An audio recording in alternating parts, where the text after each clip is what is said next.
And we are live, I believe. Welcome back, everybody. Gonna finish up that handle we started last week. Got the piece in the fire, gonna get it warmed up. So again, welcome to the Brimstone channel. We're here to work on this stuff. I'm probably going to put a heart shape into this handle. See how that works out. I haven't done a heart shape since the last time I did a heart shape. And then after that, I have to make a new handle for a coffee scoop that I was working on because I really missed that old that lineup on the screws there. And it's got a weird twist in it, and it's just I don't like it. It's going out to a customer, so I'm not going to send stuff out to a customer that I wouldn't want in my own kitchen. So we'll probably knock out another handle for that and go from there.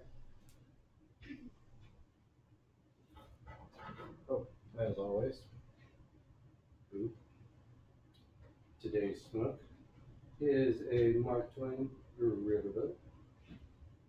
Very yummy cigar. There's no real thought process in picking this one tonight. I opened the humidor, and it was the first one my hand reached. Please keep in mind we're still trying to work out the sound and stuff. So if it gets really loud here in a second when I start swinging this hammer, take your headphones off before you see me drop the hammer, so to speak. Trying to decide if I want to get that spin taut and move it more out of the way, but I don't want to break that weld that we did last week. So I think I'll just awkwardly work around it, and we'll see how that works out. So start by squaring stuff as always.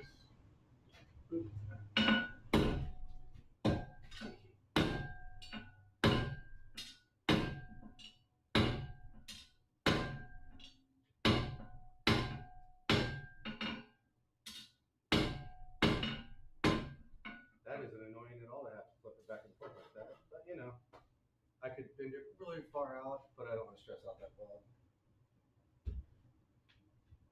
Back to me. I'm going to pass off the camera operation tonight because apparently my head's not there. So we'll pass it over to stream director Brittany tonight. We just got a promotion from social media manager, social media, because I know how to use English. Now you're director, no less. Just FYI, if you let the screen go black or you switch to any other apps, it kills the stream. Something to keep in mind. We'll probably get a whole bunch of little chingalings in the background because I'm sure my dad's going to be texting the heck out of me tonight. I find that well into my adult years, my dad still is constantly coming up with little chores for me to do. And it's hardly ever inconvenient. All right, back to this thing here. You got headphones on, I'm sorry.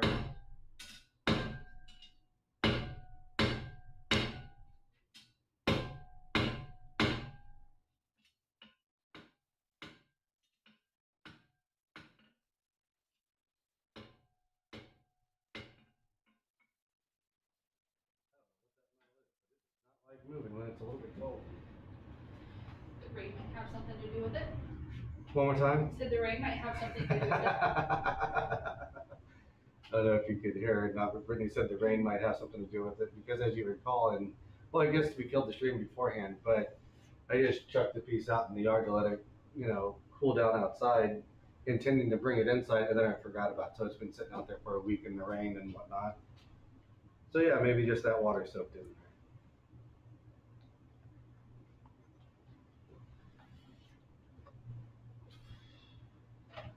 I didn't think about it. I didn't come up with any topics in which to discuss while we're waiting on this thing to do its thing. A coworker dropped something on me today that's like, huh, it's one of those things that I'm sure you'll love, Levi. Uh-oh. He said, math is just philosophy. Oh no. I'm gonna get angry. Think about that for a second. Right? I was like, Oh, I told him, like, oh, dang, I've got a buddy that loves math and he's going to hate that. He just kind of chuckled. So much. So much.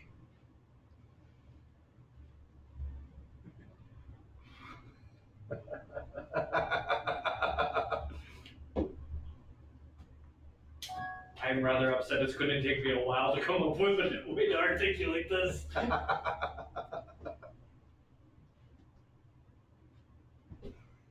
Is your microphone on? Yeah. Okay. Is the gain down so we're not getting an echo? Yep. Cool. All right, headphone people.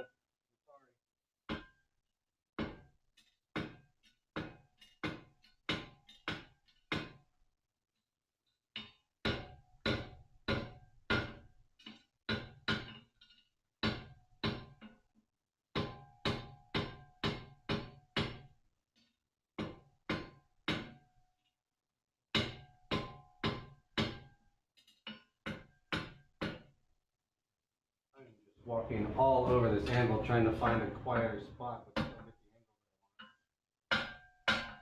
That wasn't it. So headphone people, I'm really sorry guys.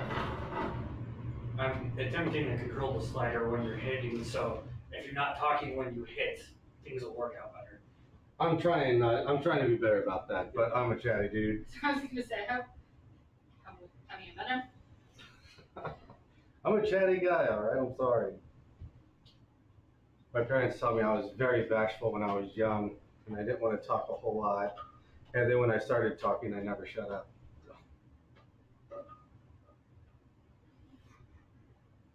And if you are a headphone person, like if you're sitting at home on the couch and like your wife or girlfriend's crocheting next to you and you got headphones on, nuts to that. Put me on the family Bluetooth speaker. Let everybody hear what's going on. Tell them it's Christmas bells ringing, not anvils ringing. Just trying to be festive. Maybe next week, invite your kids around the computer and I'll read The Night Before Christmas while I work on the project. I probably won't make any additions to it whatsoever. All right, headphone people, are you ready to suffer a little bit?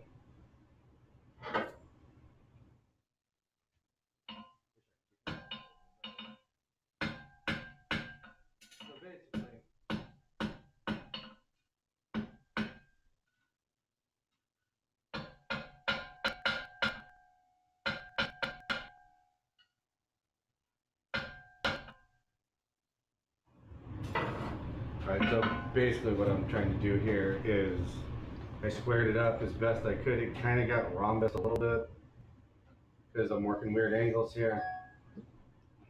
Man, who is blowing up my phone? C-store. So yeah, I got a little bit rhombus, but square, and bring it down to a nice pointy taper. And then after the taper, obviously, make it round again.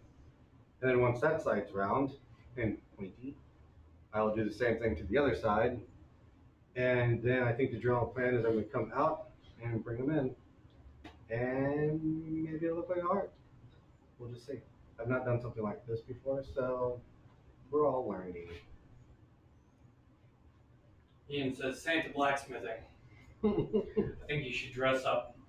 Red jacket, fake beard. And then you get to see. Let's just dye his beard white. Time is doing that for you. We can get that temporary white stuff, just spray. Just put some flour in my Honestly, hair. we could just get some not leave-in conditioner, dry shampoo, and spray that in. Then I'll be like Greaseball Santa. Like I show up with my T-Birds leather jacket with Tony Zuko. Then I do some awkward dancing and singing on the bleachers. Sounds about right. Which, by the way, while I'm thinking of it, this can't go unnoticed.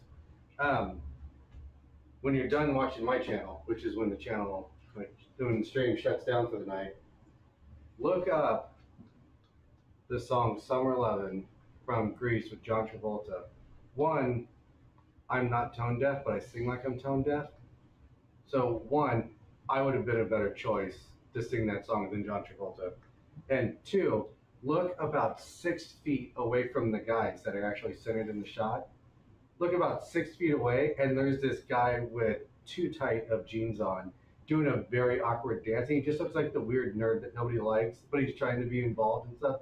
It's very awkward. Like, why are you there? And why are you 6 feet away from everyone else? All right, headphone people, you know what to do.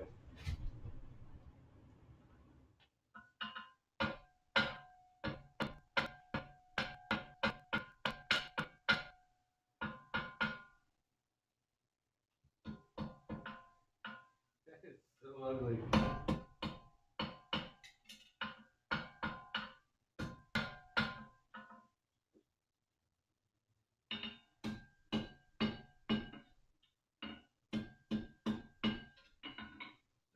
Are we still on camera 2? Yeah.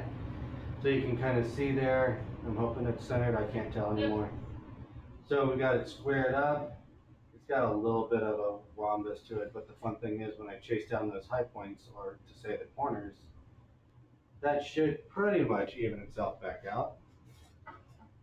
And it'll be round and hopefully straight. So we'll just have to see. But seriously, you'll watch the opening of Grease. It's just awkward and weird. Also, I love all the fan conspiracy theories that Sandra Dee is dead. She drowned, like during the song, how they talk about she nearly drowned. Well, this fan theory is she did drown, and like the whole movie is her transitioning to heaven because they get in a car and then they drive up straight up into the sky, which doesn't make any sense whatsoever. Like, why would you end your movie with like, and now physics don't matter? So yeah, it's weird. Maybe Sandra Dee is dead.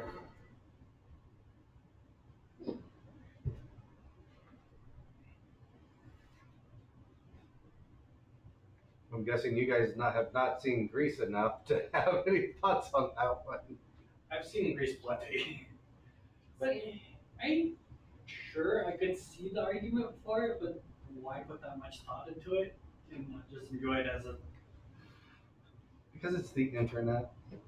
I say that's kind of my opinion on it too. It's like, why can't they just be happy with, what they were given? Why do you gotta make it about more than what it probably is? Because everything means something other than what's presented. Sound like my English teacher. But I just hated that. Like, you know what? Maybe Ray Bradbury was just writing about two big birds flying across the field. Maybe it has nothing to do with foreshadowing that in the darkness something happens later in the book. Those two things don't have to necessarily be related. I can't remember what book that's from. But yeah, Ray Bradbury is a weird writer because sometimes he gets a little too like, wait, do you mean that literally or are you being figurative? Like, he can be a little weird that way sometimes. Here's some sacrilege, and I'm sure tackle Levi if he starts to throw something expensive at me for saying this one. We'll see. But I have never been able to make it through 1984. I have tried between a half dozen and a dozen times, and I just can't do it. You know, that's rather shocking considering your views on the state. Yeah. My problem was it was just too dang dry. Like, I tried so many times to get in that book, and it's just too dang dry. I can't. There's nothing for me to grab a hold of. You know what I mean? I suppose. I wonder if audiobook would be any better for me. But to be fair, I tried reading Don Quixote about a dozen times too, different translations. And then I looked up like the definitive translation for Don Quixote, and I got the audiobook. I made it like 15 minutes. I was like, nope, can't do it.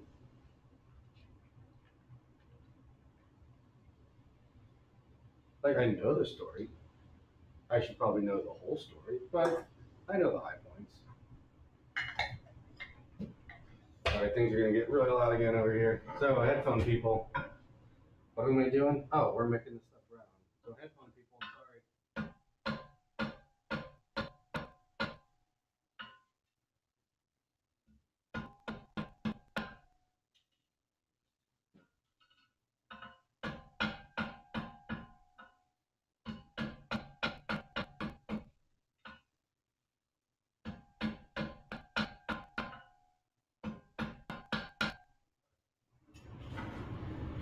We're gonna do that in a couple of heats because that was super awkward and fun.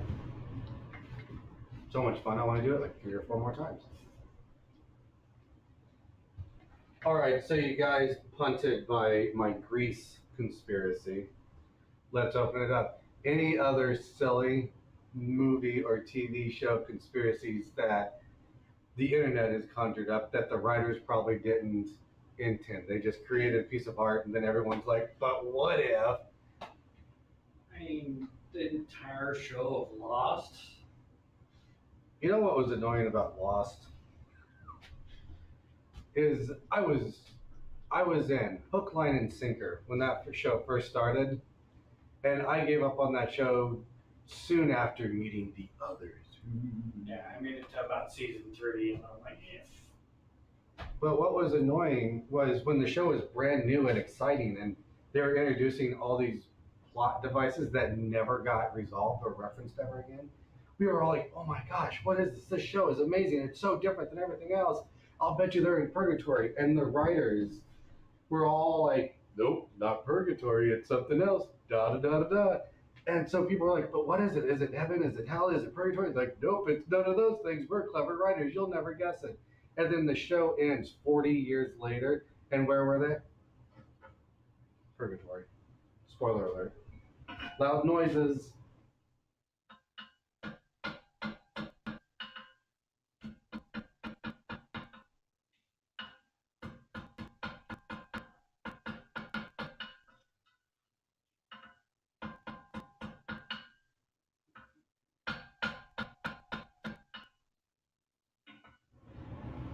I feel like I'm a beginner again, and it's like the first thing I'm trying to round. Every time I put in a line and I try and chase it down, it spurs all these other lines, and it's always slightly square.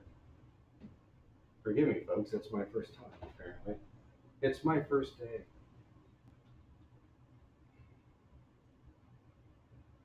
But yeah, Lost. That was annoying. Bob's Burgers. I had seen something similar to Grease. Basically, Bob is like, his entire family is dead. And I don't remember the exact details of it, so it's like, that's stupid, but. There's not enough for that to hold water. Because there's obviously people that interact with his family that aren't him.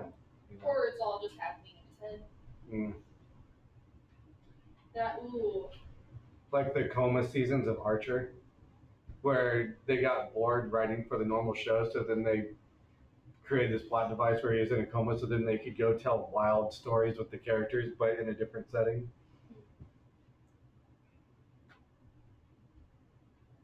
One I really enjoy is The Big Lebowski. Donnie doesn't exist, and he's a figment of Walter's imagination. There's only 2 times that the dude interacts with Donnie. One, when Donnie's like, phone's ringing, dude. He goes, thank you, Donnie. And then when Donnie dies at the end, spoiler alert, and they're giving him CPR or whatever in the parking lot, those are the only times the dude interacts with him. So people say that Donnie is actually a figment of Walter's imagination.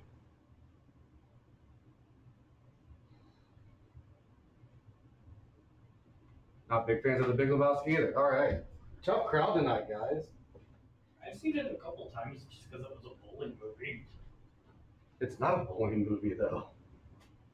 That's why I've only seen it a couple times. It's a movie that, like, the only people you see bowl is Donnie.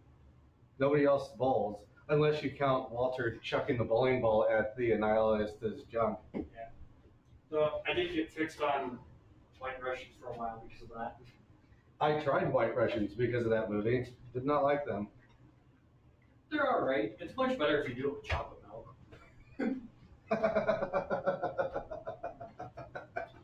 Then what would you call that?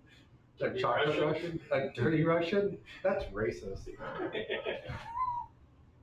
But you know, a White Russian is redundant. But don't cancel me. It's just a joke. Come on. Russian people, you know I love you. You're gonna have a Russian boss in your live streams downvoting it. Right. No, I'll text Aziza and tell her to tell him to back off.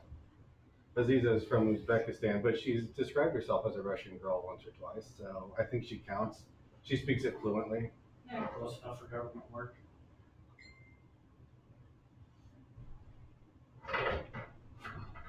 Caught my new boss off guard the other day. My new boss is from Saudi Arabia originally, moved out of Saudi Arabia when he was like 10 or something. And me and him had a phone call, and we jumped on the phone call, and he's like, "Hey, Jesse." And I was like, "Marhaba." And there's a moment, he's like, "How do you know Marhaba?" Which is Arabic for like, "Hi, how are you?" kind of thing. He's like, "How do you know that?" I'm like, "I've got friends from Uzbekistan that speak Arabic."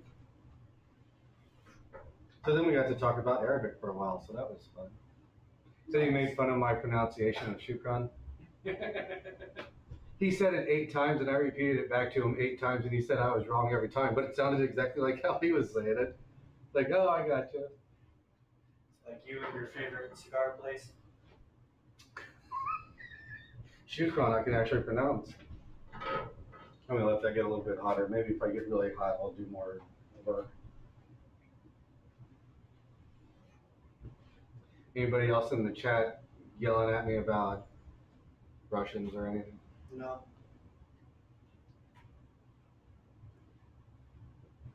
If some guy named Vlad jumps on there and tells us to run, you let us know.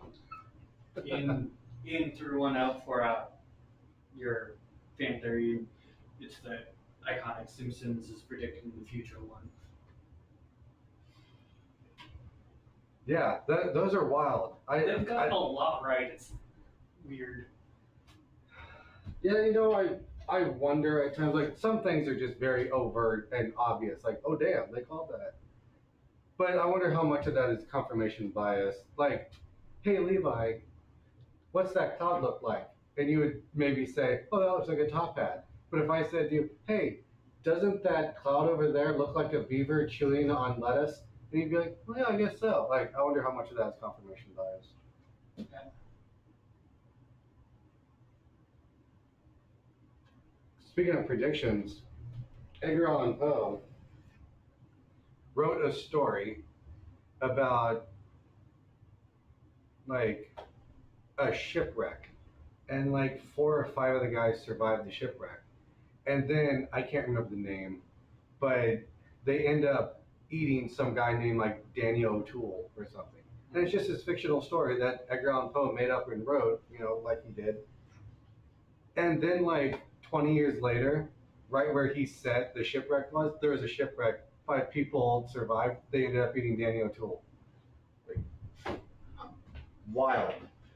I wonder how much of that is at least one of them read it and said, "You have to sacrifice." Right. That's funny. I can't remember where it was. I don't think it was stateside. I don't remember where the actual shipwreck was though. I know I'm babying that. I just want to get really hot because I'm tired of trying to round it. I'd like to move on to the other side now. But speaking about Simpsons, have you read Zombie Simpsons? No.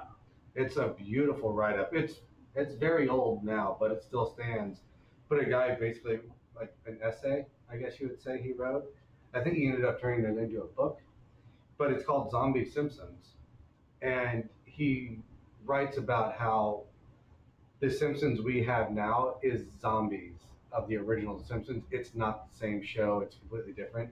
And he does a breakdown of like when writers left and producers left and how they shuffled, and that's how the show kind of deteriorated over time.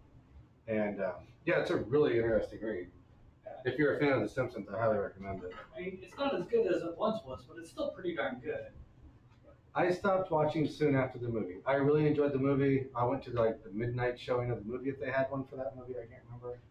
Like, I really enjoyed the movie, but then soon after I just kind of stopped. Like, they changed the animation style to like a flash animation, and the stories didn't have any heart or feeling anymore. It was just like Three Stooges but yellow. Yeah, it went from nearly every episode, or at least one episode a week, having something to say, to you were lucky if you got one in a month that said something. Yeah, like, and that was the beauty of The Simpsons and why it resonated so much in the early days. Is Homer was an idiot, but he tried his best to provide for his family and take care of his family. But he was an idiot and he just blundered everything, right? And then like Bart was misunderstood underachiever, just trying to get by in a world he didn't understand and didn't fit in. And then Lisa, of course, being smart in a world she didn't understand, just trying to fit in. And it told real heartwarming stories, like the Christmas episode where he didn't have any money to buy his family gifts. So he brought home an old dog, and that's why the dog's name was Santa's Little Helper. Like, it was real moving stuff. And like Mama Simpson was probably one of the best episodes they did. They just really did great, heartwarming stuff. And then it just turned into Homer's a jackass and just pokes bee's nest because there's a bee's nest there. It's sad to see where it went. I was obsessed with The Simpsons when I was a kid. It shows. Eat my shorts.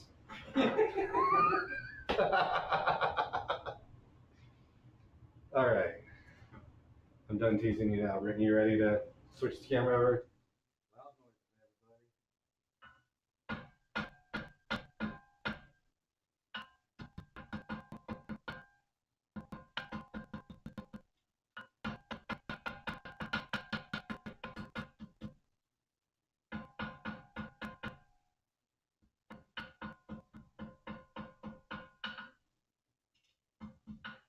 Alright, we're going to round and twist it.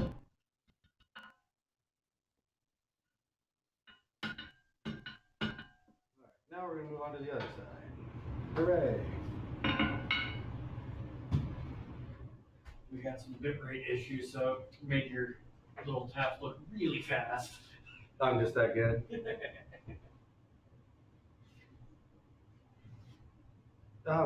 Just temperature-wise, how you guys feeling over there? It got pretty good until the breeze comes through. Well, you can close that door if you're interested in doing such a thing. I'll give that a shot. I'm feeling pretty comfortable over here, like not too hot, not too cold, but I'm also standing next to a roaring fire. And the new exhaust fan seems to be doing its job because I don't see any smoke in here other than cigar smoke. It's slightly hazy, but it's definitely a lot better than it was last week.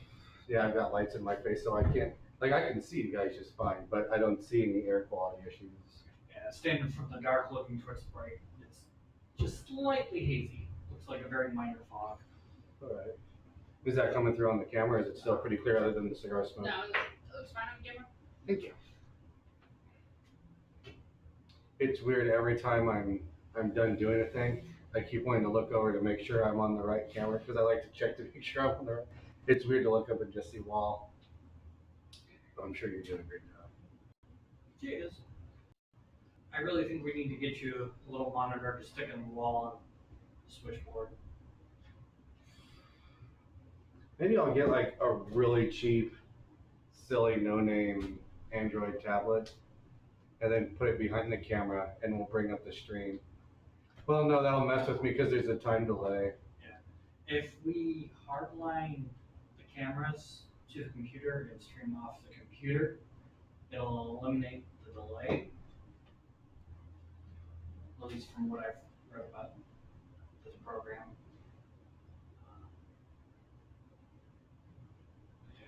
Maybe. Last time I tried to hook it up to a computer, they said no. Yeah. Plus, you can get like a 27-inch TV from Walmart for, $50. Well, I mean, I've got monitors at home, well, at Cornell, that you used to. Many years ago, Paul plucked a giant, like 40-inch monitor out of a dumpster. There was like 4 of them leaning against the dumpster. And he was like, well, what are those things? He went and checked them out, and they're big old monitors. So he threw them in the back of his car, took them home, plugged them in, they all worked. He's like, here you go. And he handed it to me, and I felt like he was handing me a Mjolnir. Like, they are so dang heavy. Like, we could probably mount one to that back wall, but the shed might fall over. Like, the whole thing just like... Just don't move the anvil. Yeah, exactly. Every time you step in, it kind of teeter-totters a little bit. But that'd be cool to stick back there. Yeah.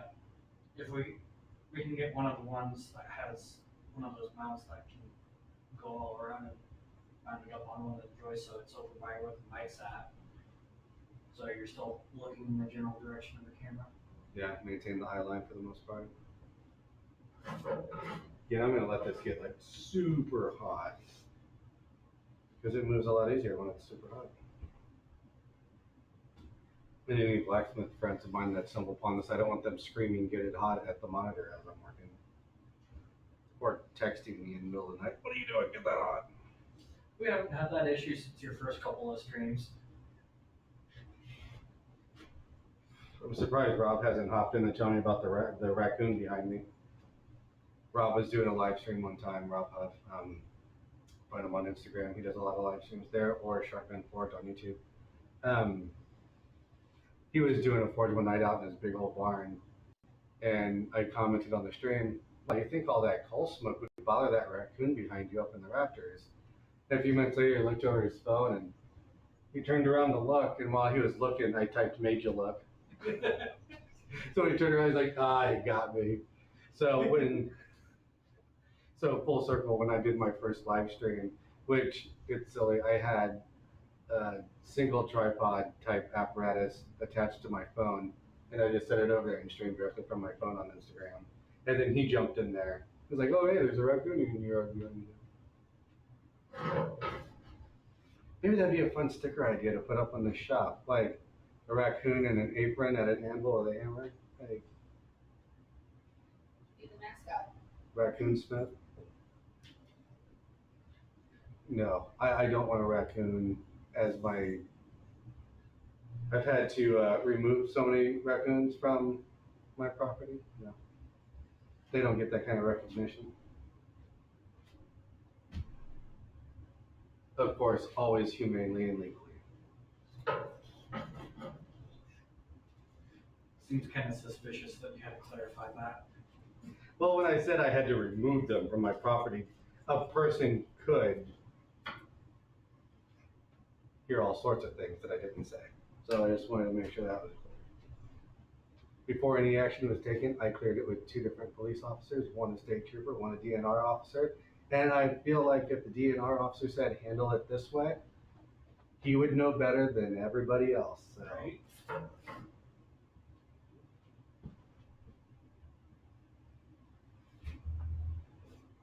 I swear I'm not crazy, but like it was. There's another one right there.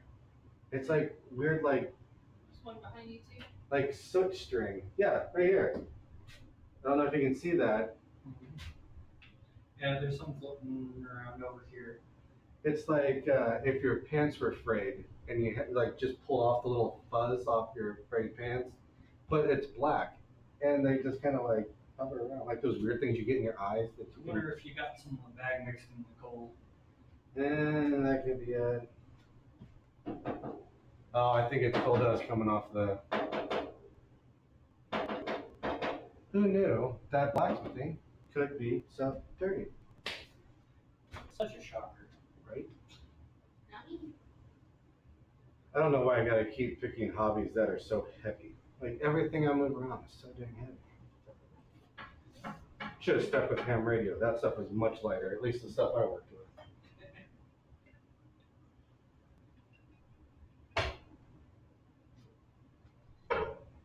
That is just not getting hot.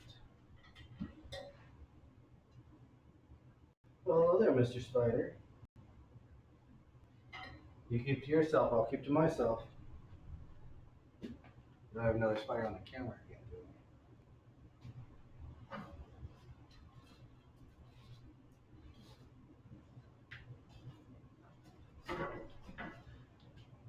There we go.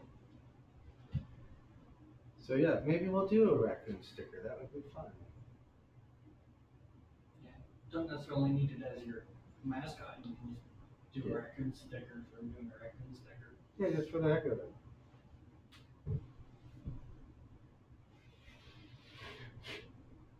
I feel like tiefling would be more appropriate for your mascot. A tiefling. I get the connection there. Also, nerd.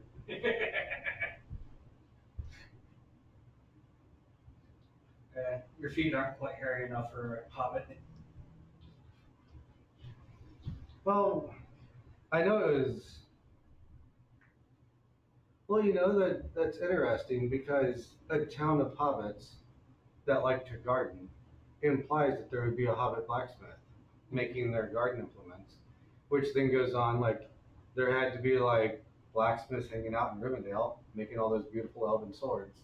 Then of course the dwarves were really into smelting, and they weren't buying those tools at that river town or whatever the heck it was called. Was that really what it's called? It was like Riverton or something like that? Yep. They weren't buying their tools there, so they were probably blacksmithing their own stuff. Nerd. You just say nerd. Just say it.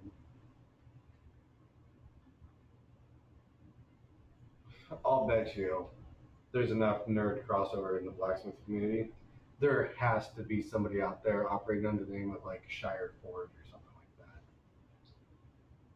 Probably. And if you're not out there operating as Shire Forge, what are you even doing? Somebody should have that name.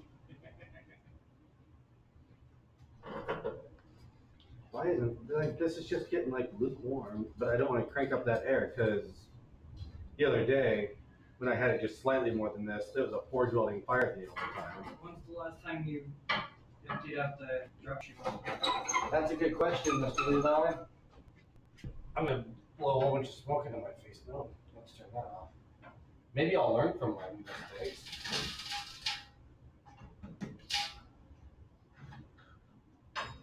Usually I leave the fan on and I pull that out. And it's like,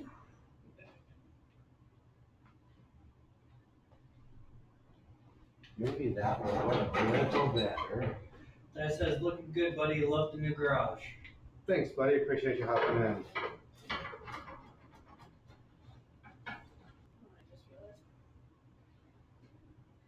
can really fall in it right now. Say what? Payback for the thumbs up with the gimbal. Wait, what? It's even better that you don't know what I said. No, it was just mumbles. You weren't meant to hear it. What's really great is the mic picked it up. No. So I guess I'll find out later when I watch the stream.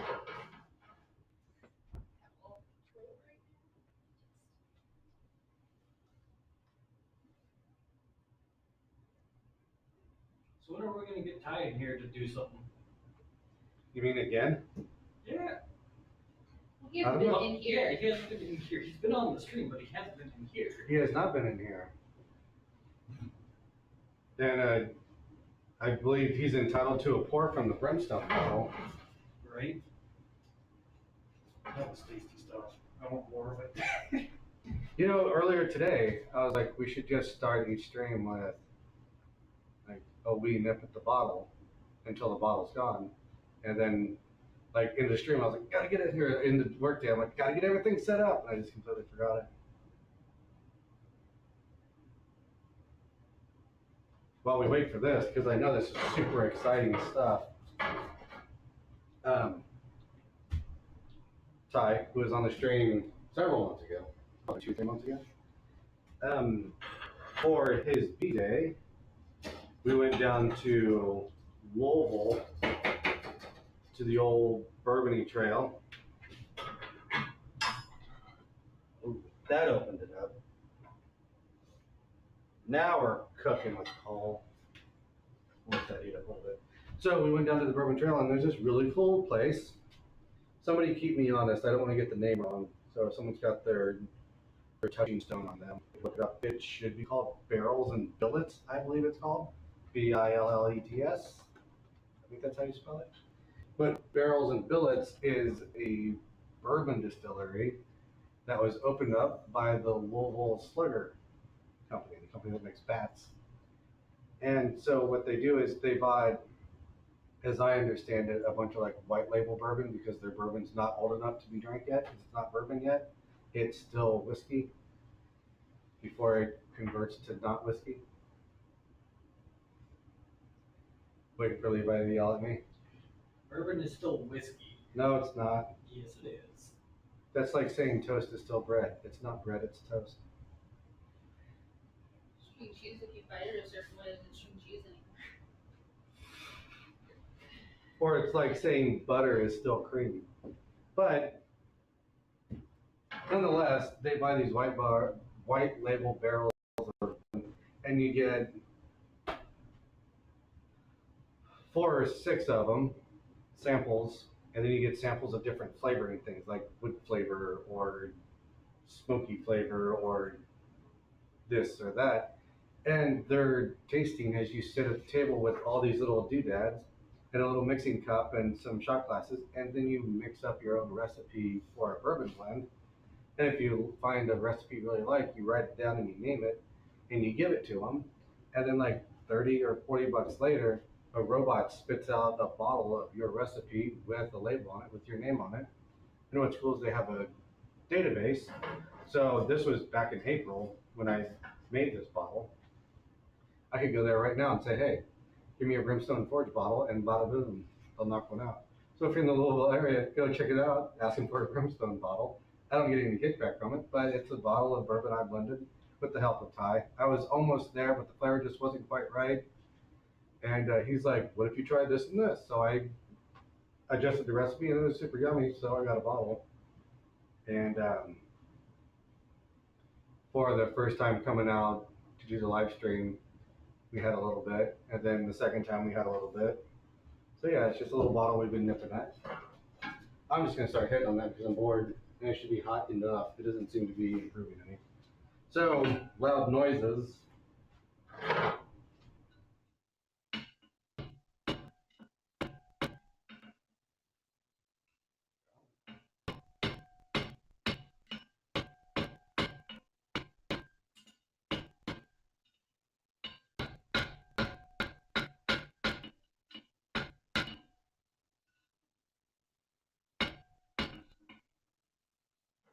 Got a little bit of work done on that one. So what I find interesting, I think me and Levi talked about this once before, is sure, there's infinite recipes that one could make up with 6 or so different bourbons and 3 or 4 different flavors, because if you do an ounce of this and 2 ounces of that, that's different than doing 3 ounces of this and 4 ounces of that. And so it's basically infinite.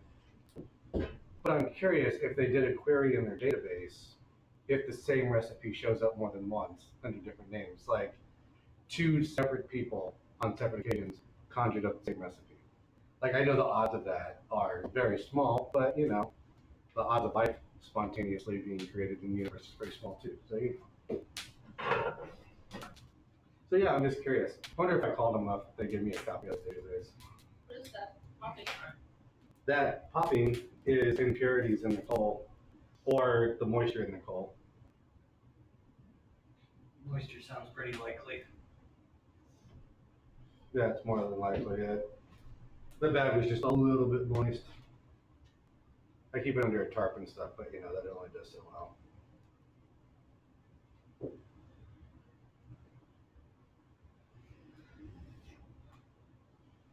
But yeah, I wouldn't mind going to there again and doing another blended bottle.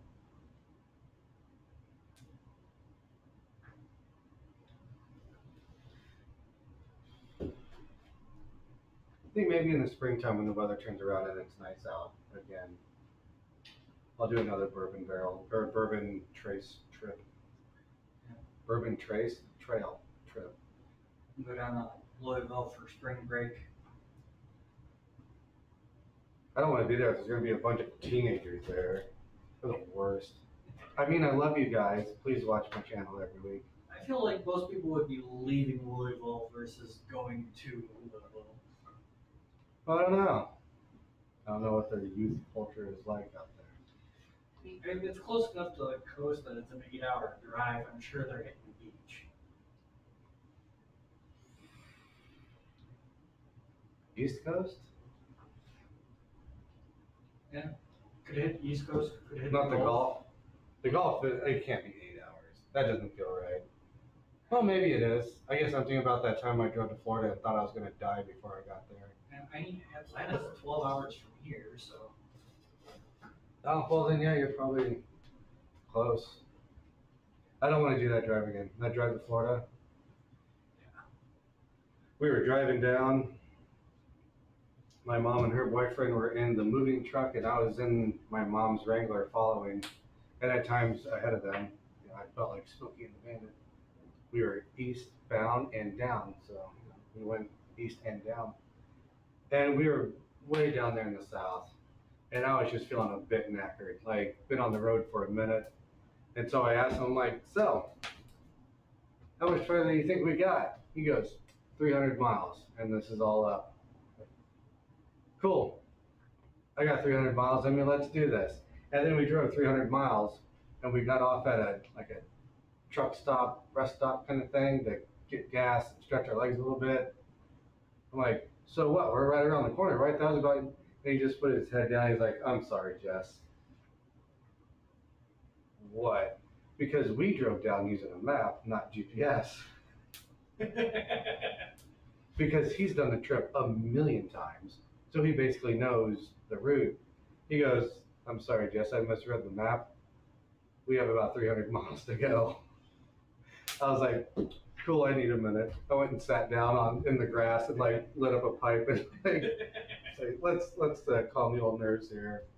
I helped one of my friends move from Florida via North Carolina back to Colorado. She moved from Colorado to North Carolina, had a storage unit there, and then moved down to Florida. So I started in Florida, we went up to the storage unit, got the rest of the stuff, and went to Colorado. And I was driving a 36-foot box truck. And she's like, I wanted to show you this neat little town, St. Augustine. About St. Augustine, it was, you know, basically it was a city when we became colonies kind of deal. So the roads there are super teeny tiny, and I'm driving through this college town with these super narrow roads. I have like half inch on either side of the box truck, and I got the car trailer behind me, and I'm like, just don't panic, take it nice and easy, pray nobody opens their door. Yeah, hard pass on that one. I felt kind of like that when I moved to Carmel. I had a big 12-foot truck or 14-foot truck. Was it moving to Carmel? How did I get to Carmel? Yeah, no, it was like a 10-foot truck to get to Carmel, maybe 12-foot. And I lived right outside the Arts District. So I had to pass through the Arts District. It has parking along the roads. And you could call them one lane, one way or the other. But it was all Hummers and BMWs lining the street. And It's a little nerve-wracking. yeah, one of these cars cost, twice or three times what I was making a year back then. It's like, I can't do this. But then when I moved here in the city, I had another 12 or 14 foot, and I'm driving through the city. I didn't care. Like, get out of the way, I'm a big truck.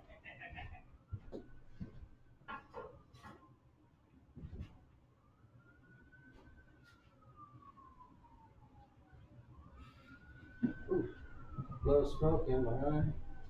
Pretty uneventful stream. This is taking forever to heat up. Loud noises.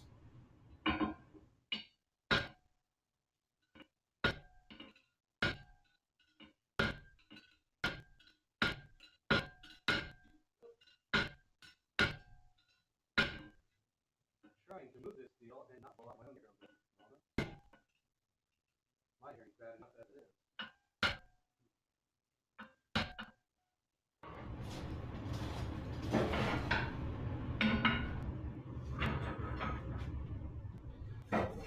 Brittany, done many road trips?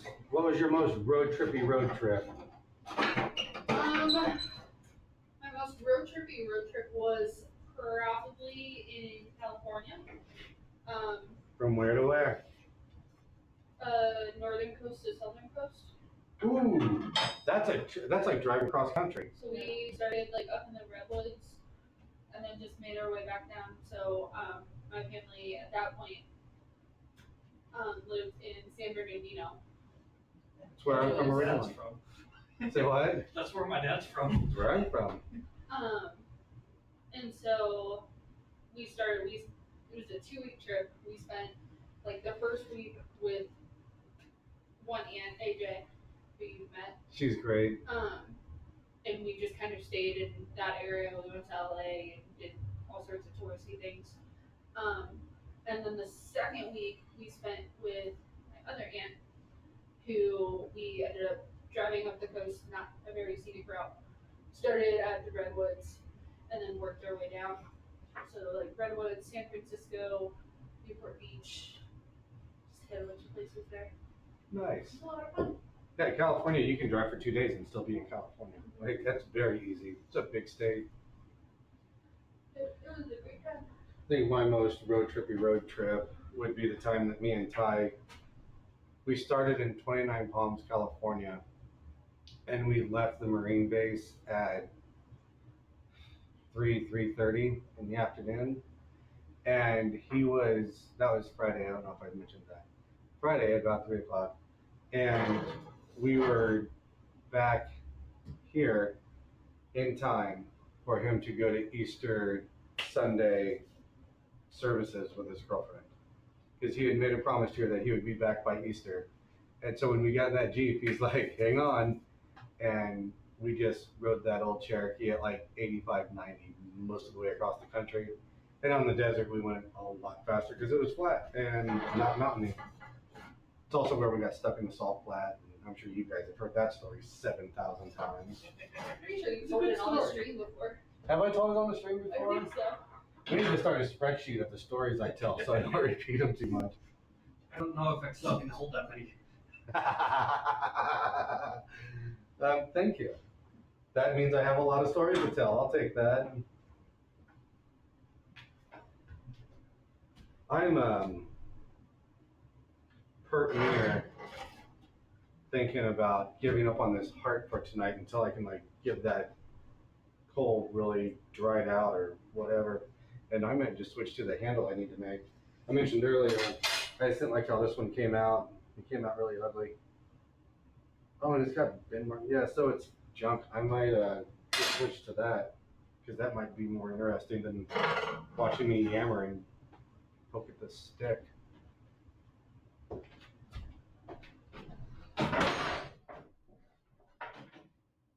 want to warn the people that time about the loud noises. I didn't know I was going to make a lot of noise that time.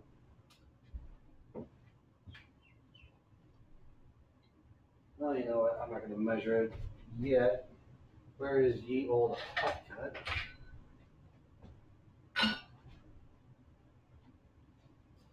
All right, we're going to do one more heat on this decorative handle thing. And I'm not going to do it with the hot cut in there because that's a really good way of losing fingers. Because if you're not paying attention and you come down, well, you deserve to lose a finger. So take your tools out of the hardy before you do stuff. All right, loud noises, kids.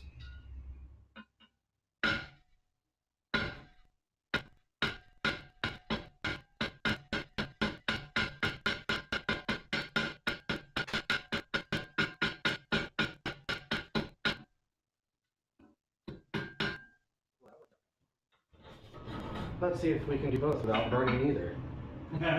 Anybody got the odds on that one?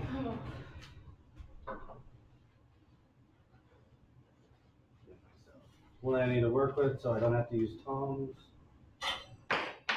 Throw things on the floor.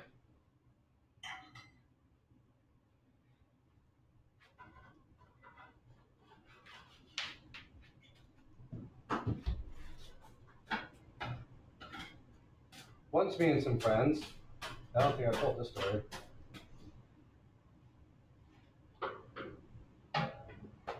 Ty was in Washington, D.C. doing officer training, and due to health restrictions, he was unable to complete it.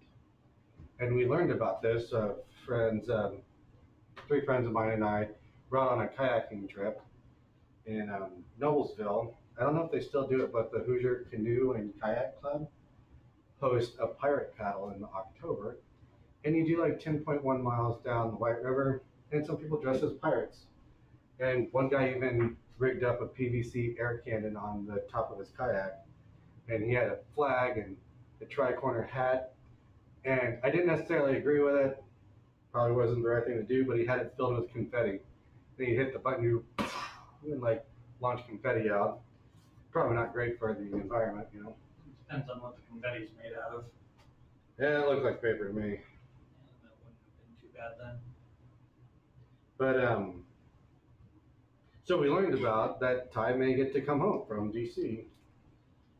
So we're like, heck, like after this trip, let's pile up in the car and drive to Washington, DC, pick him up and bring him home.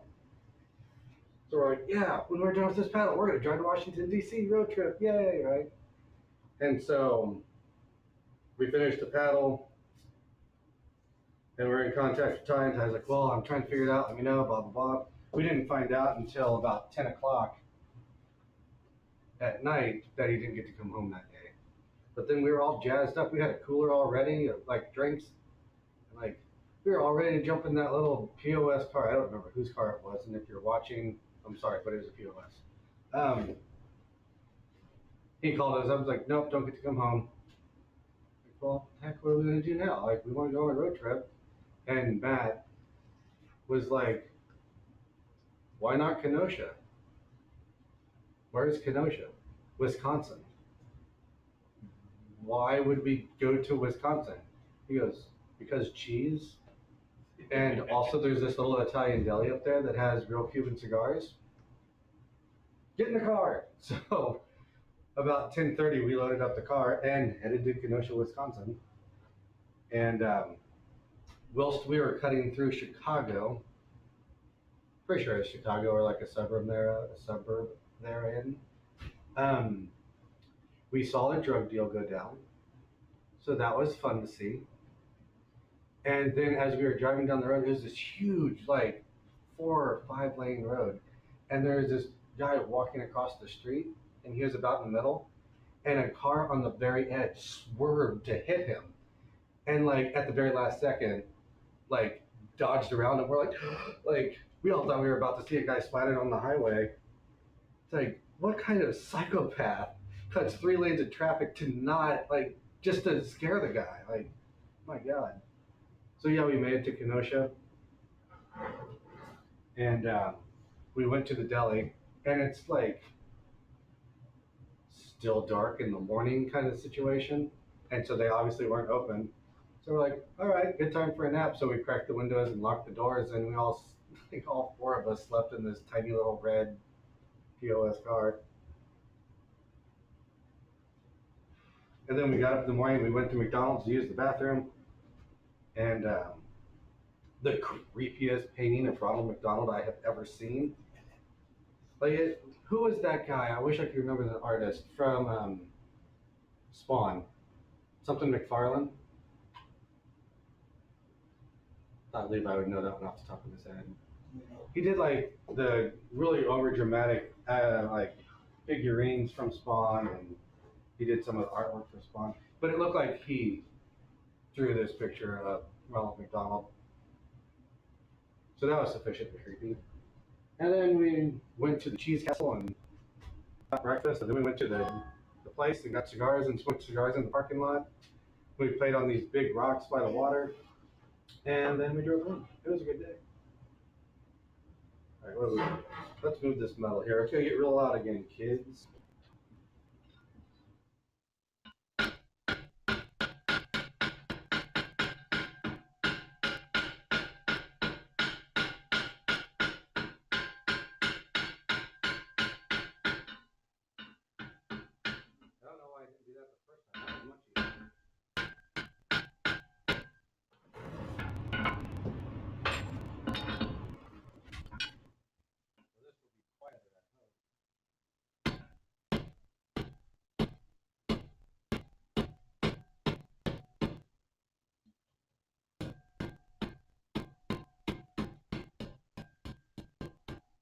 To the middle, so we get less of a rag on the end, and you don't run the risk of smacking your hot cut real good and damaging it or your hammer. Almost dropped hot metal on my hand. Highly recommend this little tip. We learned this one the hard way. So in your shop or your work area, always designate a hot shelf. Anything on that shelf is hot. It wants to burn you. Don't touch it with your bare hands. Is this hot? So good thing, rule of thumb, everything in a blacksmith shop is heavy, sharp, or hot, and it wants to hurt you. But me and Paul were working one time, and we were just setting metal down on this big metal table, and we got to discussing, and we were like, well, we want to make it look like this, and I picked up that super hot metal. It was black, but it was still super hot. Burned the heck out of myself. So then we decided this table over here is where you put hot metal, you know, not to touch it. So yeah, I had another, oh, this thing. Loud noises.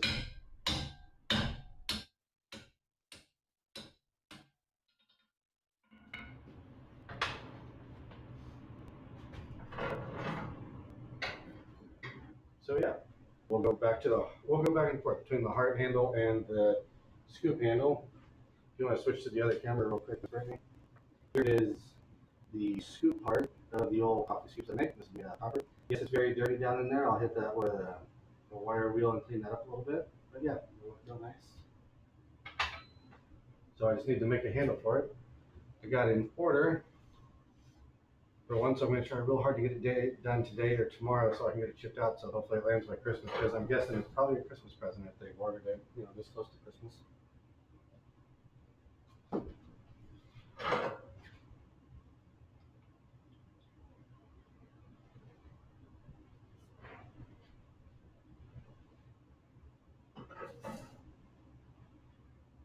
Don't try that at home.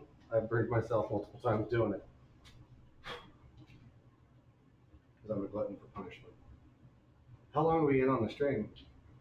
We were just over an hour. We've got 29% left on. 29, that was 100% when we started. 29%, all right. Because yeah, that 20 goes by real quick. Stream dies at 15%. So you said we're at 29. Holler when it hits 20, and we'll just do an abrupt stop real quick. Yeah, that sucks that it took so long to get this thing moving. So it'll be like a 3-stream project. That's no big deal. I'll try and at least get the old penny scroll done on the handle so you can see that, because we haven't done penny scrolls on this channel ever before. Doing penny scrolls on it? I thought you were making a heart. What's a penny scroll? I'm glad you asked, Brittany. I will show you exactly what a penny scroll is.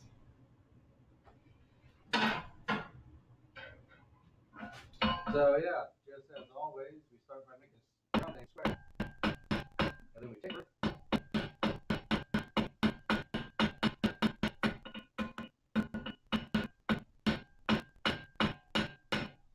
I'm not going to work that too cold because I want it good and hot so we can get a nice long pretty taper.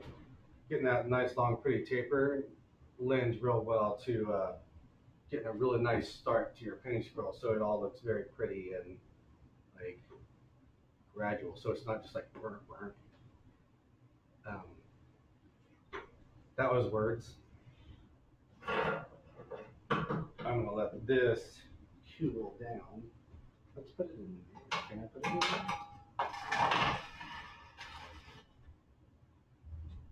Voila. That'll work. It's metal, it's raised up off the floor, it'll pull down there and I won't be tripping over it because it's sticking out at my leg over here. And we won't be leaving it out in the rain. And I won't leave it out in the rain for a week again.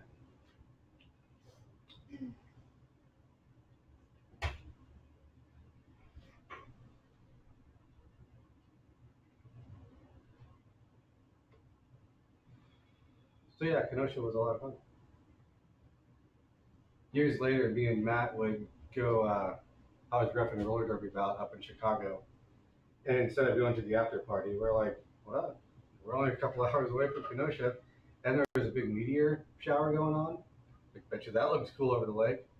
So we drove up to Kenosha and parked right on the water and sat on the beach and watched the meteor shower go over. And then slept in the Jeep and then drove back the next morning. Nice.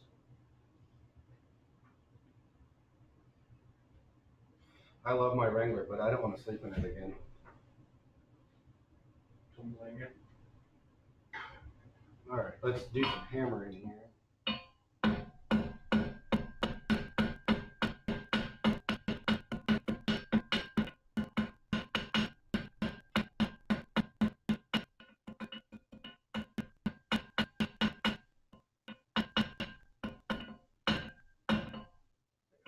almost on me too. Maybe I'm just a little crooked tonight.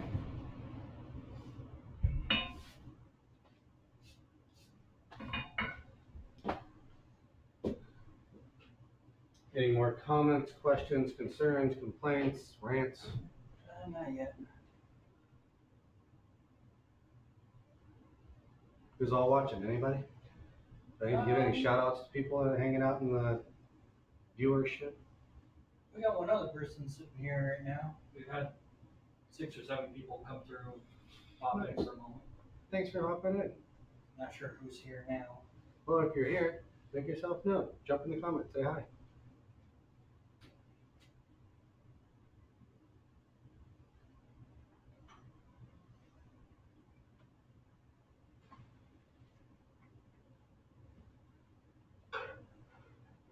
A little bit hotter. See if we can get that. What's going on? Really? You causing trouble over there? You're fired.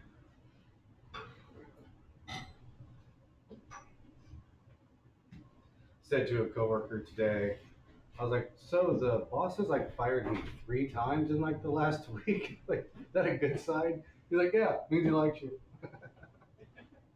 I cracked a joke in the team chat today and he sent a gift saying you're fired. It's like,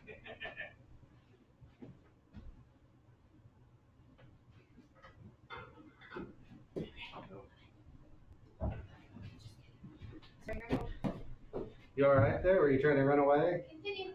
I said you were fired. You got up and walked out the door. I thought you were No, done. I got cold. So you went I opened it outside? again because it was a bit smoky in here. I closed the door. Oh, I thought the door had been closed. No, it's got a little smoky, so I closed it a bit ago. It's cleared up. But yeah, it's starting to get better. All right, you ready on the camera? Huh?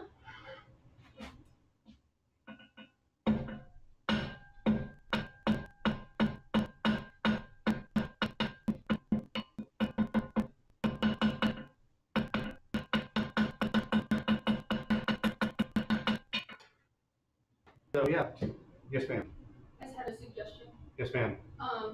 Your kind of call outs and shout outs to people. Oh, yeah, So like we're at 24 right now. 24, thank you. All right, so call outs real quick. Coyote Iron Co. Can you switch the camera real quick? Mm-hmm. Makes these beautiful tools. 15-year-old kid makes beautiful work, always does that real nice oil finish on them. Definitely check him out, he's great. Again, that's Coyote Iron Co. on Instagram, he's great. DB_Forge. I could not talk today. DB_Forge. It's basic artwork. It's basically artwork. It's beautiful. One day I hope when I grow up I can be cool like him. Of course, Sharp Bin Forge. And then of course, Custom Blacksmithing in Atlanta, Indiana. You can find me there every Thursday night. And then Daniel's Real Estate. If you need or don't need real estate, give him a call. He'll help you get rid of it or help you get it. Beyond the mold. From the mold. Close enough. Thank you. I was trying to get there. Like, there's one more. Where is it? So thank you for pushing me over on that one. Yeah, From the Mold. He makes plaster stuff. It's really cool. I think that's everybody. And then, of course, BrimstoneForge.us. Check out my stuff. All right, let's do some hammering real quick.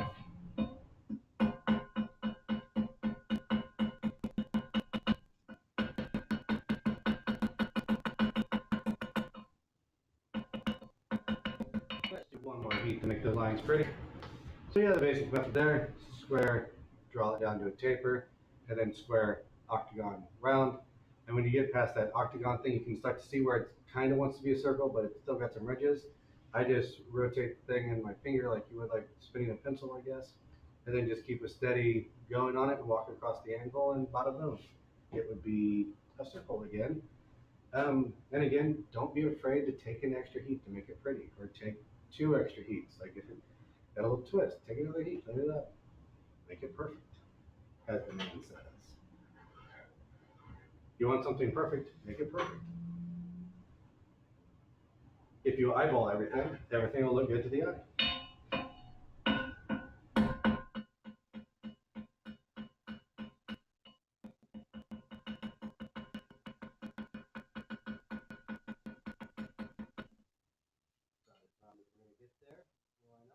So in the next heat, we'll start our curl over, start making that spiral that we all love so much. That'll end up looking something like this, but hopefully the next one will look much prettier. I'm not overly proud of that one. So we'll see how far we can get. How are we doing on battery life? 22. 22. Yeah, so let's do a finish drill real quick, or at least get it started. I'll get this real good and hot so we can see how far we can get with it, and then we're gonna have to kill it, or the stream will kill itself. Yeah, we'll let that get real good and hot, and hopefully we can run through it. I wonder if they make a phone mount that's like that, that's got a wireless charger on it.